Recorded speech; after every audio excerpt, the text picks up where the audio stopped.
Hey, welcome back to Crimes and Closets. This is Christy in my closet in St. Louis. And this is Beth in my closet in North Carolina. Okay, you sounded so very professional there. Thank you. I'm here all day. How are you? I'm good. I'm trying to keep my head above water before the holidays. Same. These freaking elves. Oh, God. Dang elves. Yeah, I'm over them. I'm over them already. I don't have any creativity this year whatsoever, and I feel bad because my youngest is probably my most enthusiastic. Yeah. And he's just getting this elf that just moves. Yeah. Well, you set your bar high. You really made that your thing for quite a few years. Oh my gosh, it totally was my thing. I was like, I could have probably had my own Pinterest page, but 100%. Isaiah was like the other day, he goes, Mom, why don't you just go back to all those old ones? Because Langdon wasn't around anyway. Or he was too little. Yeah. He doesn't know. Well, it started before him. So there was, there was years before him. He's like, he wasn't there. And I was like, oh, good Poor idea. buddy. Go back through your Instagram. Yeah. I was just going to say, was I even posting on social media at that point? I don't know. We are aging ourselves right now. Yeah, we are. So anyway, I have a quick little story for you actually while we're on the topic of my youngest guy.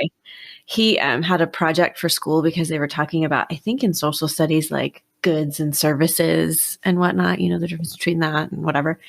And so he had to do an interview. He had to interview somebody about their work. Their job. And so, of course, when he comes home with it, my thought is, well, you're going to interview your dad because I stay home. So I don't work. And except we put it off all week. And then the day that I pull it out and remember to do it, Emery was at, I don't know, some work event after. And I was like, I don't know if he's going to get home in time before I put Langdon to bed. So what do we do? And he goes, Mom, I'll interview you. I was like, oh, I don't work. And Xavier or somebody, I don't remember who was like, but you do, you have a podcast. And I was like, all right, I do. I have a job. Okay, bring it on. So here's what do you need to know, Langdon? Yeah, what do you want to know? These are the questions. Who are you interviewing? Of course, the answer is Mom. What is your job? My answer, podcaster. Why did you choose your job? I'm just going to read what he wrote after, because clearly I answered it, but then he wrote the sentence. She loves it. It's fun. It shows us. What are the benefits of your job? Flexible, interesting, and work with my best friend. Oh, this is cute. And work is spelled W-E-R-K, by the way. You better work. Yeah. I mean, it's probably more used to writing the word twerk than work. So, get some confused. Anyway, does your company provide a good or service? A good. Anyway, that was a silly question, but it was just funny because I was like, this would have been probably more interesting with Emery, although maybe not. Emery thought it was more interesting that it was me. I agree. Work. Simple. I work. We don't work. We work. Big difference. That's so cute. He's killing it. He is killing it. You know what my kid's doing at school? He's telling people, lying to them about how he gets injuries. Mm-hmm. He lies. He had this thing on his leg, and somebody was like, "Oh, Miles, what happened to your leg?" And he's like, "A snake bit me." No hesitation. Didn't even have to think. He definitely thought of, if somebody asked me, this is what I'm going to say. Yeah, he just tells people stuff. Oh my God. And then they'll be like, where'd you get that bruise on your arm? Or what? Well, yesterday it was broke. I broke my arm. And so that's what's left over. It healed already. Yeah. That and the snake bite. He's a survivor, man. So yeah, that's what we're doing. That's what my little one is doing. I'm so proud. Yes, you should be. You should be. Yeah. Well, Christmas is coming, right? In a couple weeks. We're a couple weeks away. So I think our social media is going to be a little more active. Maybe, I don't know. Well, it's just going to be more interesting things on there. We might be having a little contest. So you should keep your eye out for that. I'm not going to give any more details. And also we may have a merch code. I don't know. We haven't decided yet. So you should just keep an eye on the socials for the next week or so. Yeah. Do it. Okay. Work it. We're going to work that Instagram. Oh my gosh. I don't know if I can handle any more of this intro. So do you want to just get into the crime? It's crime time. Let's work.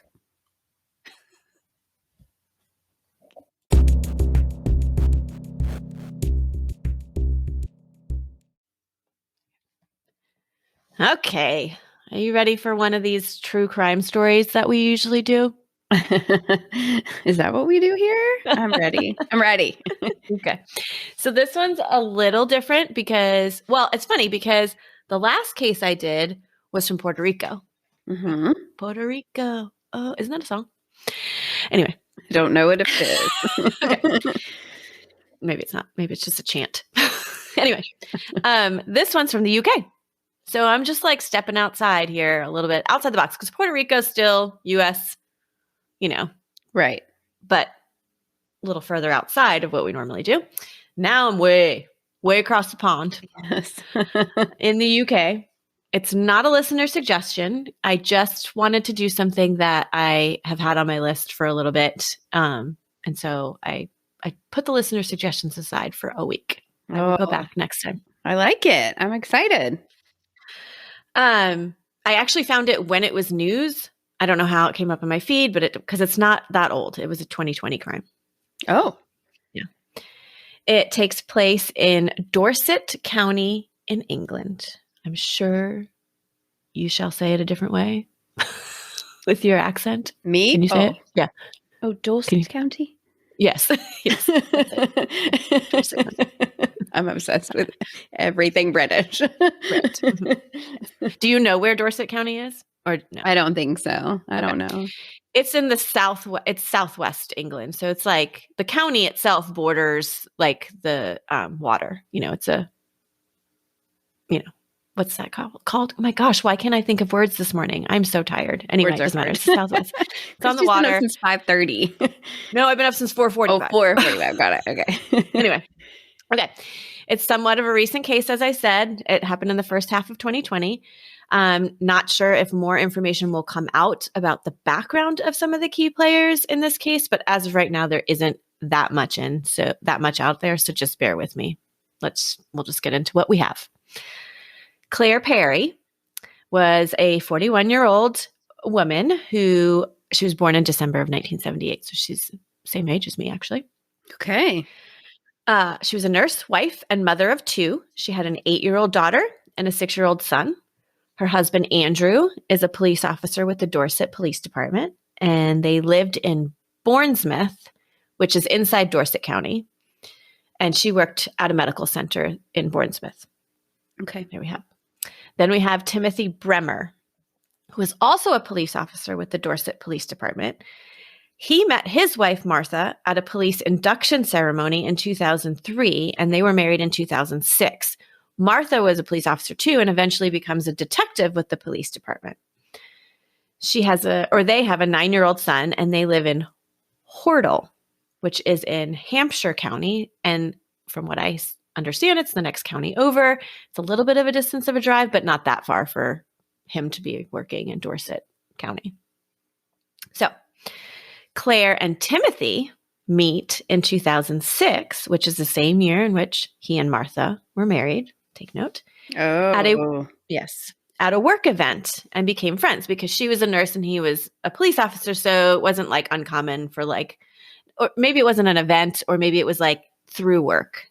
That's probably more the term for it, because maybe he happened to be in the hospital because of a case he was working on and met her or whatever. But anyways, through work, somehow they met and became friends. Their relationship progressed over the next several years, and they became more than friends around 2011. I'm not sure what prompted it, if both were in unhappy marriages or what, but it happened. There's no indications of huge marital issues on either side. Yes. So the two continued an affair, possibly on and off. We aren't completely for sure, over like basically the next 10 years because it was like between 2010, 2011 that this progressed. Yeah, 10 years. Wow, that's a long time to be sneaky. It is a long time. How do you keep that up? I don't know. I don't know how you keep that up. They communicated mainly through an app called Telegram. Now, have you heard of this app? No. I looked it up. It's an app that you can use to consolidate like all of your messaging apps. So if you have WhatsApp, this app, whatever that you're messaging through, you can kind of consolidate them all and get them all in one place. But you can also send secret messages through this, which I know that there's other apps that do that, but you set up a time frame and that message will quote unquote self-destruct after opening, after a certain amount of time after you open it. Why do they make things like this? I don't know, because it's just, I mean, it makes it easy for cheaters. That's all I think of. Well, not even just cheaters, but like children or, or criminals. I mean, yeah. That's what Snapchat does.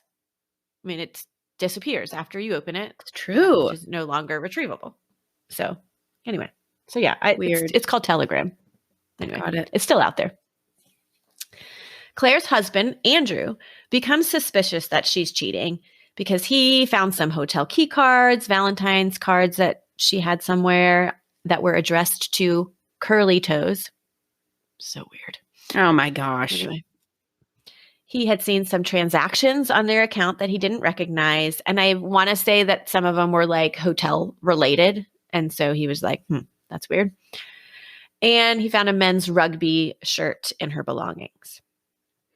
She's getting lazy. Yeah. He also, after 10 years, gosh, wouldn't you think you could get lazy almost? Like, I can't imagine. Yeah. Because I don't know how far in he was. Well, I think this was actually pretty close to the events of the crime that's about to occur that he was getting suspicious. So it had been a long time that she had been seeing him. Sounds like a soap opera. Already. Yeah.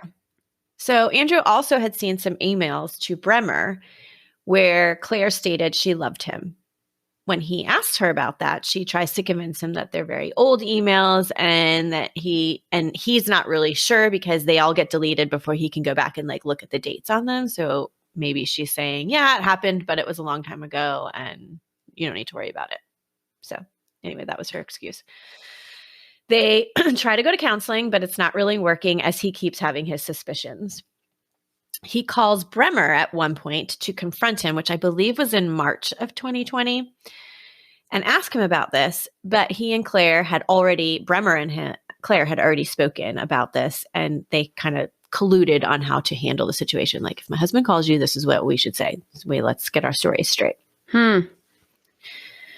So he's not, and of course, Andrew's not totally convinced that they're telling the truth anyway. But anyway. He leaves his daughter's phone in Claire's car so that he can kind of track, because they can track where she is. So phone. And it shows that she had gone to work to visit Brehmer at work. And I'm assuming that he assumed she was going to visit him because it shows that she went to the Dorset County Police Station. Or no, he was working at a different area and it was at an airport. And so that's where it was. And so I'm assuming he's like, well, I know he works there. So she'll probably go, and like, she has no other reason to go there except, to visit him. So he sent her a text, don't come home. Well, she comes home at some point, like within a few days she comes home, but Andrew admits that they don't sleep in the same bed for a few days, but he is still willing to try and make things work because clearly, he loves her. They have 2 kids together. He wants to make it work. So while all of this is happening with Claire and Andrew, I don't know the exact timing on this, but it seems that it's all overlapping. Claire starts becoming suspicious that Brehmer is cheating on her. And I'm using his last name just because I don't know. Timothy is just Timothy. Oh, Timothy. Oh, Timmy. Yeah. I don't know. Anyway. So she started to become suspicious that he's cheating on her. So she sets up a fake Facebook account and starts trolling his account. And figures out throughout the time that they had been together that he could have possibly had affairs with 2 other women, one of which was another police officer. So she contacts that woman through Facebook and finds out that, yes, it is true that they had a brief affair in 2011, which is not during long their into time. yes, but not long into it. And it's also right around when Claire was pregnant and at the end of her pregnancy with her first child. Oh, yes. So it was kind of like maybe she wasn't in the mood and so he strayed to someone else. I don't know. I'm speculating. She wasn't in the mood. But that's what I feel like Claire's thinking. Like, oh, it's the end of my pregnancy. I was almost going to give birth. So he went to somebody else. So also, that's a really big betrayal. I mean, it is anyways, but to be pregnant also and have but it's not his kid. I know. I know. Kid. Let's don't feel bad for anybody here. I mean, there's like lots of issues with all of this here, but I'm not blaming victim blaming or anything in this situation when it comes to all of this. But she's cheating. She's pregnant with her husband's kid, and now she's pissed that the guy she's cheating on with is cheating on her. So anyway, it's a very big, tangly, very tangled web. So hopefully y'all can keep following. So the other women that he had an affair with said that once she found out he was married, so she didn't know he was married or seeing Claire at the same time. So, but when she found out that he was married, she called it off immediately. Like she was like, nope, I'm not having anything to do with this. But she also at the same time felt like he had some sort of hold over her, like he was charming and she was drawn to him, but she still didn't want to have anything to do with that kind of situation. She would later start a relationship with someone else, but Brehmer would send her messages sexual in nature for a long time after. And she like had them to show apparently to prove it. So some of the messages that Claire and this other police officer exchange, Claire is stating this. He is intensely charismatic and a real charmer. I thought we had a future until I found out about Martha. Oh, that's what the other policewoman was saying. I'm sorry, I'm confusing this. He put me on a total pedestal and then broke me down again. And then Claire states, excuse my language in this. He is total shit. He promised me the world and let me down. I was sucked in. And she also says that she wants to let Martha know what kind of man that she is married to. So, and she states this quite frequently, like constantly saying, I want to tell Martha, I want to tell Martha. And she quote says, hell hath no fury. I'm embarking on a slow and prolonged downfall of Mr. Man-whore Brehmer. She is pissed. Also, pissed. They say shite. Oh, sorry. He is such a shite. I don't know if that's true. Doesn't sound as good. No, it doesn't sound as good. Okay. So when she talks about this downfall, she's also apparently talking about something that she reported apparently to the Office of Police Conduct because she was thinking that he was working nights at a side job and his current position was that with the National Police Air Service. And she had concerns that he was flying this helicopter on like no sleep because he was like in between working nights on his second job that nobody knew about. So she reported this to the Office of Police Conduct as well. So she's trying to like take him down professionally. Yes, apparently. Too. I mean, woman scorned, right? It's true. So needless to say, as I've said, she's a little mad at this point and is accusing Brehmer of cheating and constantly texting him, like accusing him of this. He actually says at some point that he thinks it was like around 1,000 messages. I don't know if that was like an exaggeration to say it was like nonstop or legitimately 1,000 messages. He becomes upset by this and is also scared because she's saying that she'll tell his wife what's happening. So, and Claire and Brehmer had not been really seeing a whole lot of each other at this point because it's COVID-19 shutdown. So, you know, they're communicating a lot and like maybe meeting every now and then. Also, Claire, his poor wife. He is just running around all over town. Right. And she's a detective. Wow. How'd she not detect Which means she was very busy lady. Well, she was. She was a very busy lady and she had a 9-year-old, right? A son. So did she say, how did she not detect that? Yes, it went right over your head though. Oh, me. Anyways. So Claire is insistent that the two meet up to talk about the situation. So on May 9th, 2020, they make a plan to meet up at the Horns Inn pub in the parking lot because clearly this place, it's, you know, the bars are shut down at this point. Right. So Brehmer tells in their mask. I don't think they were in their masks. Brehmer tells his wife, Martha, that he needs to go and pick up some of his clothes that he had left at work, like in his locker or something, and that he was going to pick up some meat for their socially distant barbecue that they were going to have that afternoon with some neighbors. So just before 3, he leaves at like noon, by the way. So this like almost 3 hours later. Just before 3, he texts her that he's speeding and racing home as fast as he can. Sorry. He's late. He pulls into the Horns Inn parking lot around 2:40. Claire not far behind, and this is all you can see on CCTV footage. Both cars pull in, but then pull off camera for a bit, and then around 3:25, Timothy comes walking into the frame and just goes and sits at the entrance of the parking lot.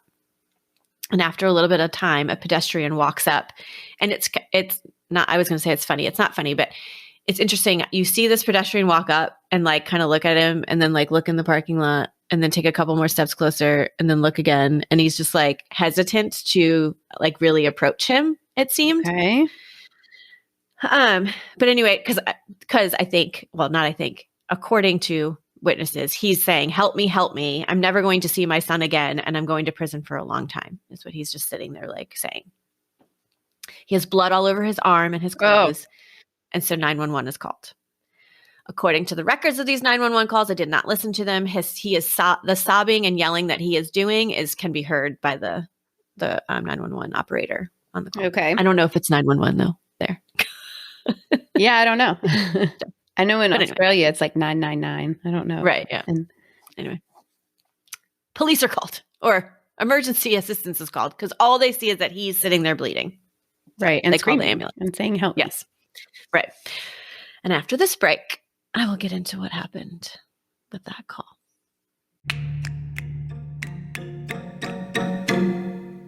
Okay, so let me note here that most of the following accounts of events was what was told by Brehmer. Okay. So we only have his side.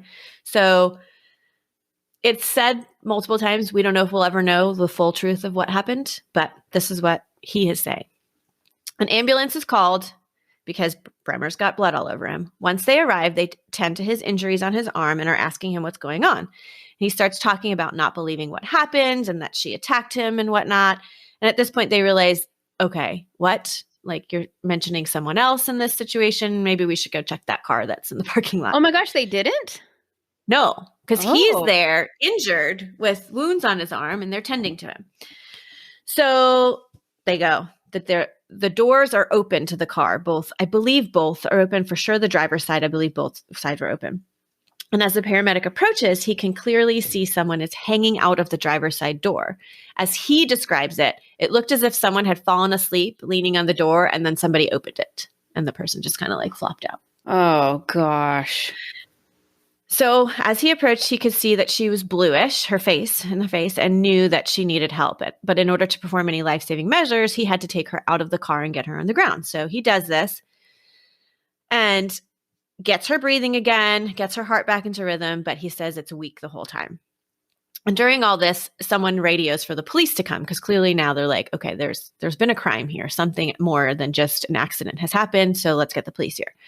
Also, the paramedic found Claire's work ID on her and recognizes her from him being at the hospital in and out and whatnot, and also realized that they're about to take her to the hospital that she works in. So he immediately calls in it puts into motion some sort of protocol for this type of situation so that the people that she works with are not there like, oh my gosh, what's happening? So yeah, anyway. Interesting.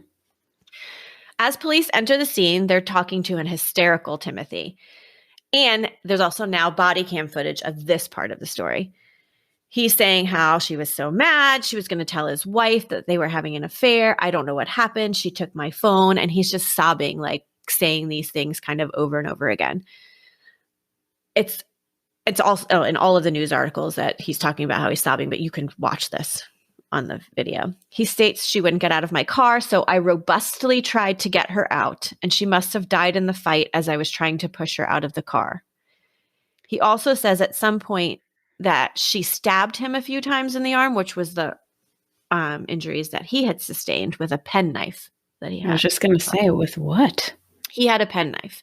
So throughout the articles, he states several times that he was so distraught over all the situation that he was intending to kill himself. Like he attempted to go buy a rope prior to meeting her, but he wasn't able to because of COVID. Like stores were shut down or I don't know, whatever. There was issues. I don't know if I believe him. So I didn't really enter it. But so he also had this pen knife in the car saying that that's what he was going to use. But he says that she stabbed him several times in the arm. At this point, he's arrested for attempted murder and is taken to the hospital to be treated. I think he needed a minor surgery, but after that, he was released from the hospital. Claire is taken to a different hospital and treated, but on May 10th, Claire died in the hospital. So then Timothy Brehmer is rearrested for murder at this point. What did she die from? Oh, okay. Okay. I will get to that. Okay. Okay. So that's the version of events that we have. What he's saying happened in the car, what he's telling police, right? And we can't get Claire's side of the story, clearly. So now let's move on to the investigation and trial notes.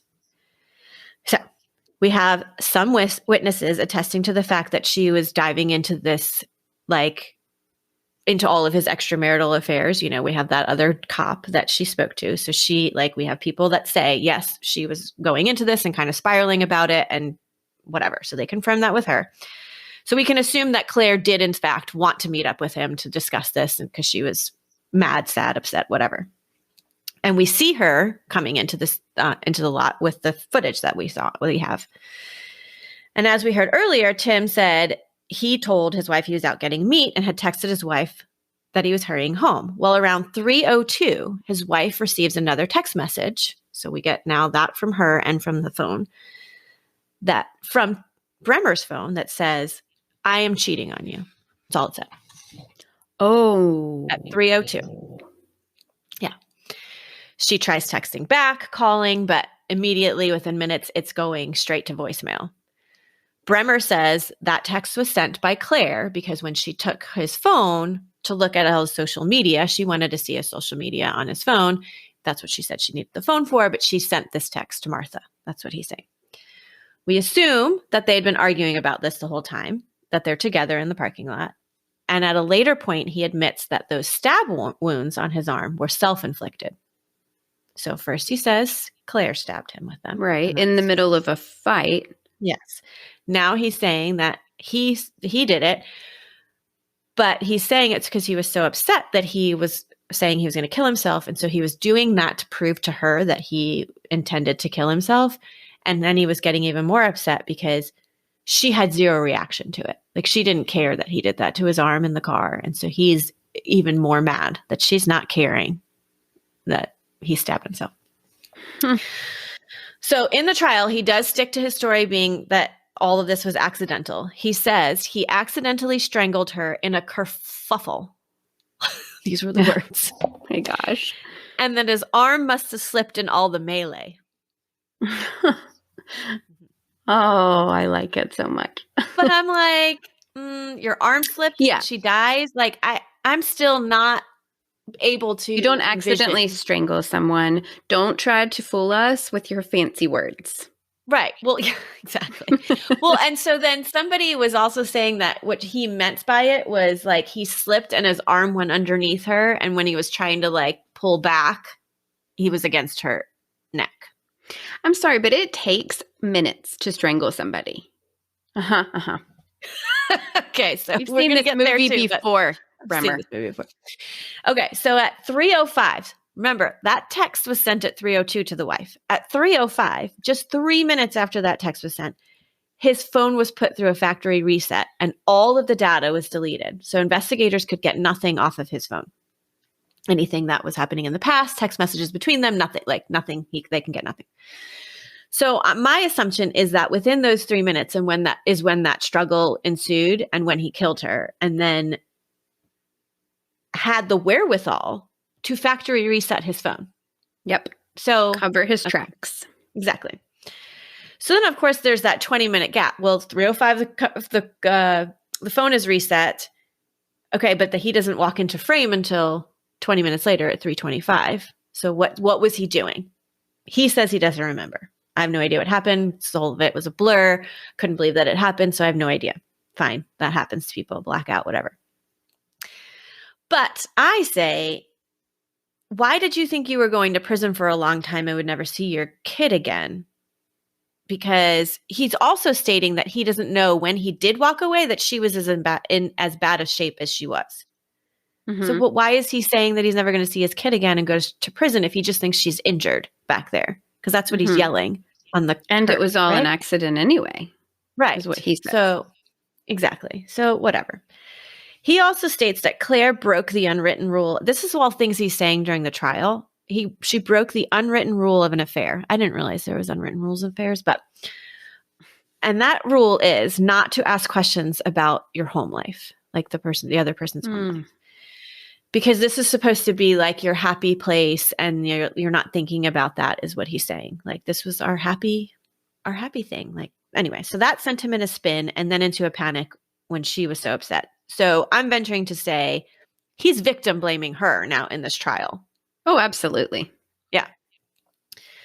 So they attempted to get info off of Claire's Apple Watch to see if they could pinpoint the exact time her heart stopped, but she had a pin on it and they were not able to get into it. And they also tried to get information off of her phone, but she had a 6-digit pin that no one knows.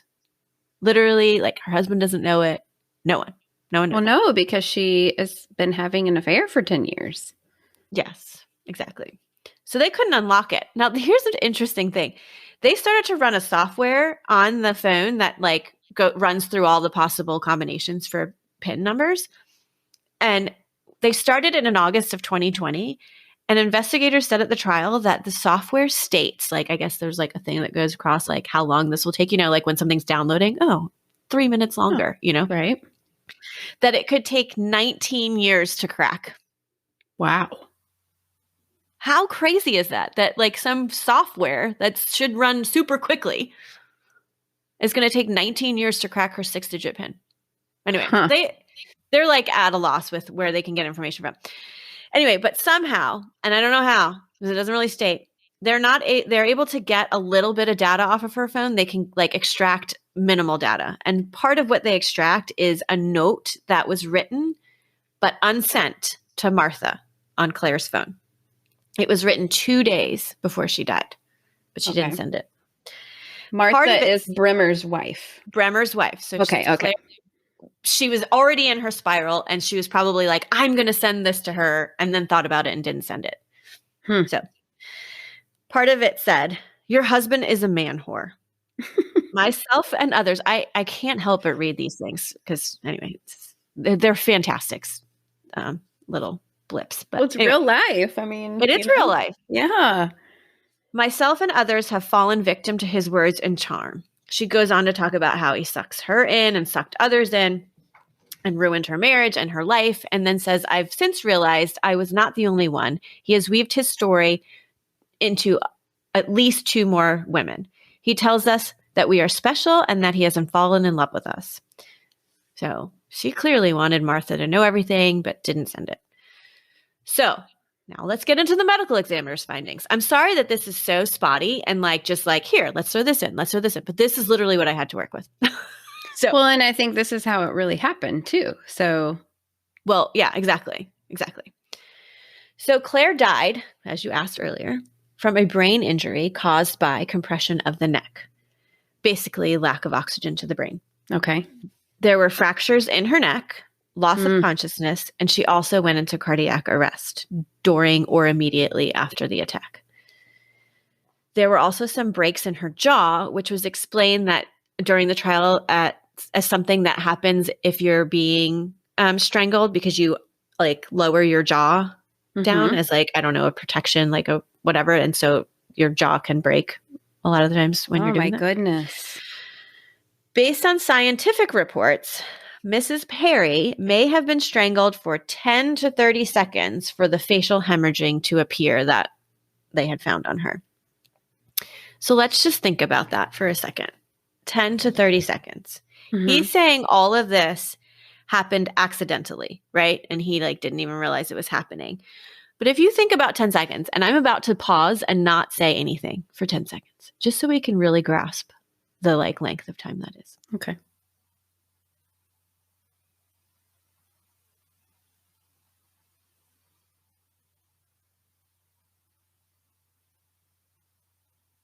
That's 10 seconds. Doesn't that seem like a pretty long time? It was super long time.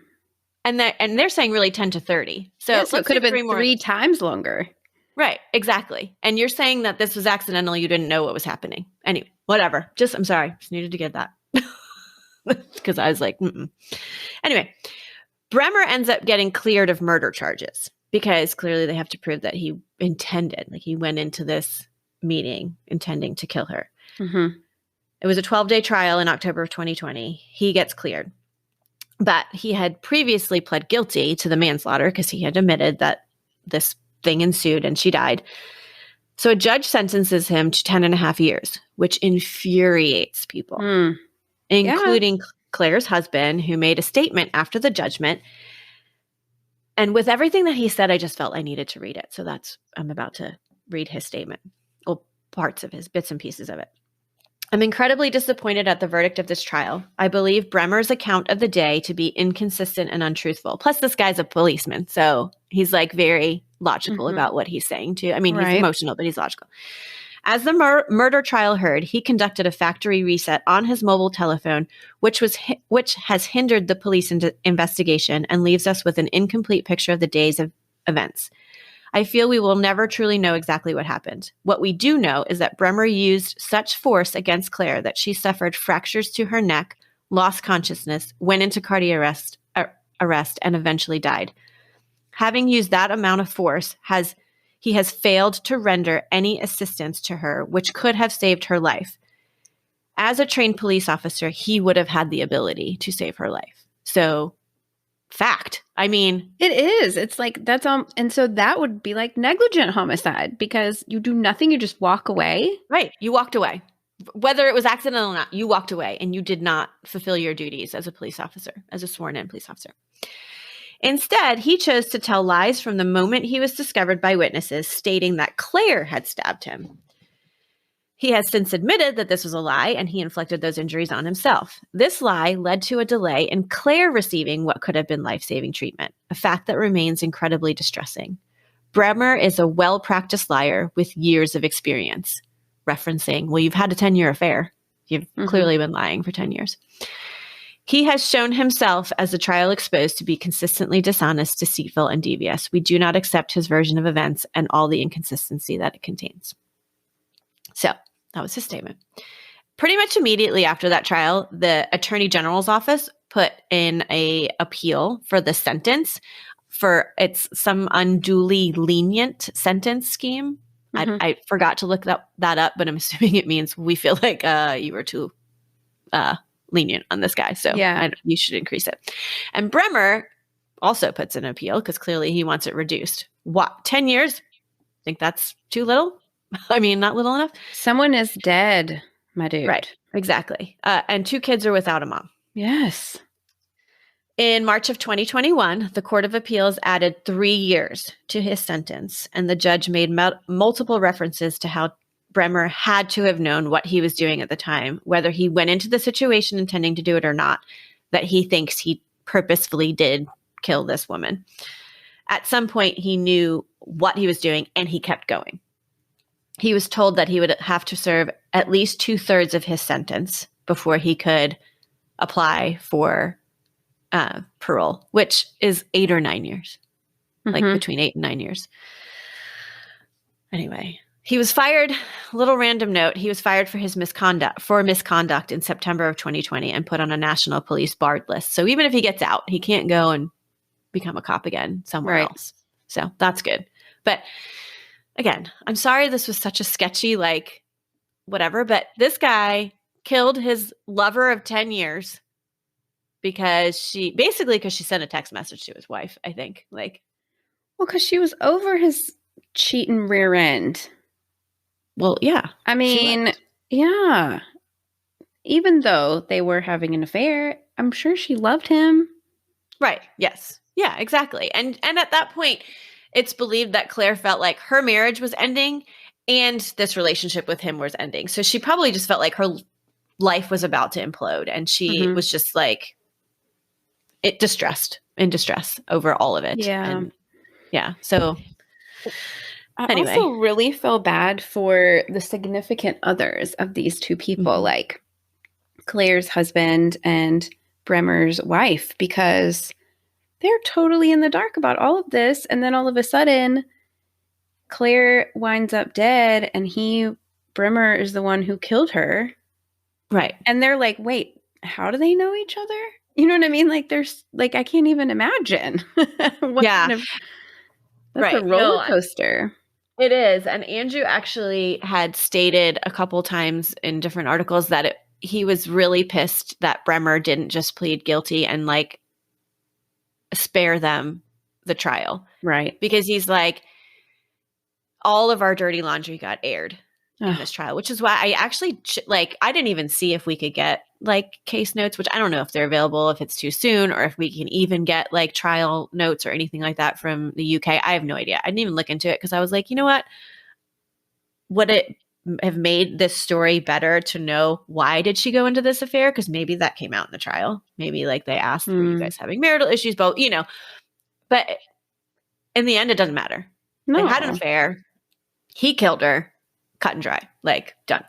And so I didn't try and really find out like all of the sensational details of why this started, because he's right. Like now everybody who was there knows this stuff, and it all came out like in this trial. And there's children.